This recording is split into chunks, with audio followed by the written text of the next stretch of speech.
তেলের এক ট্যাঙ্কার দখলে নিতে সমুদ্রে সামরিক শক্তি নিয়োগ করেছে দুই সুপার পাওয়ার রাশিয়া ও আমেরিকা। বিবিসি বলছে, সাগরে ভাসমান ট্যাঙ্কারটিতে কোনো তেল নেই।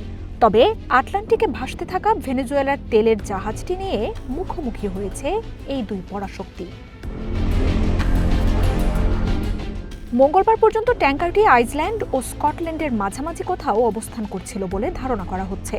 গত মাসে ভেনেজুয়েলার তেল সরবরাহে সম্পূর্ণ অবরোধের ঘোষণা দেন ট্রাম্প। সাগরে একাধিক তেলের ট্যাঙ্কার জব্দ করে আমেরিকার বাহিনী। এ সময় ভেনেজুয়েলার উদ্দেশ্যে ছেড়ে আসা বেলা 1 নামের তেলের একটি ট্যাঙ্কার জব্দের চেষ্টা করে আমেরিকার কোস্টগার্ড। জাহাজটি আটকের জন্য ওয়ারেন্টও নিয়ে যায় তারা।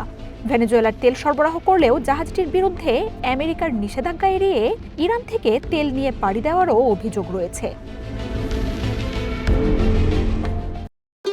ভবিষ্যৎ হোক নিরাপদ, বিনিয়োগ হোক বিশ্বস্ত, আর আমার পছন্দ সল্ট বে।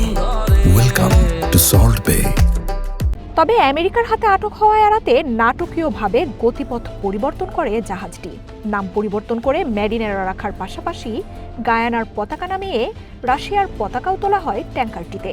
যাত্রাপথে আমেরিকার অন্তত 10টি যুদ্ধ বিমান ও হেলিকপ্টারকে এড়িয়েছে জাহাজটি। তেলের এই জাহাজে এবার নামার পরিকল্পনা করছে আমেরিকার সাউদার্ন কমান্ড। ডুবিয়ে দেওয়ার চেয়ে ট্যাঙ্কারটি অক্ষত ধরতে আগ্রহী ওয়াশিংটন।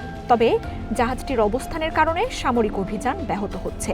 এছাড়াও যে কোনো পদক্ষেপের আগে ব্রিটেনের কাছ থেকেও অনুমতি নিতে হবে, যদিও এ ব্যাপারে কোনো মন্তব্য করেনি স্টারমার সরকার।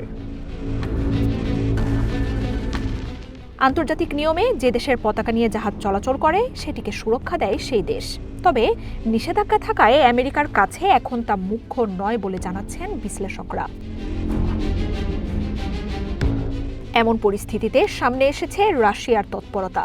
ট্যাঙ্কারটিকে নিয়ে উদ্বেগের পাশাপাশি পরিস্থিতি পর্যবেক্ষণের কথাও জানিয়েছে মস্কো। পুতিন প্রশাসন বলছে, রাশিয়ার পতাকাবাহী ট্যাঙ্কারটি আন্তর্জাতিক জলসীমায় সব নিয়ম মেনে এর গতিপথে রয়েছে। শান্তিপূর্ণ অবস্থান ধরে রাখার পরও রাশিয়ার জাহাজটিতে কেন আমেরিকা ও নেটো আগ্রহ দেখাচ্ছে তা স্পষ্ট নয়। পশ্চিমারা আইন মেনে চলবে বলেও প্রত্যাশা জানিয়েছে মস্কো। এরপরই বিবিসি জানায়, জাহাজটিকে রক্ষায় আটলান্টিকে নৌশক্তি মোতায়েন করেছে মস্কো। এমনকি নিরাপত্তার জন্য অঞ্চলটিতে রুশ সাবমেরিন শনাক্তের তথ্যও উঠে আসছে। মার্জিয়া উপমা, ওয়ান ইন্টারন্যাশনাল ডেস্ক।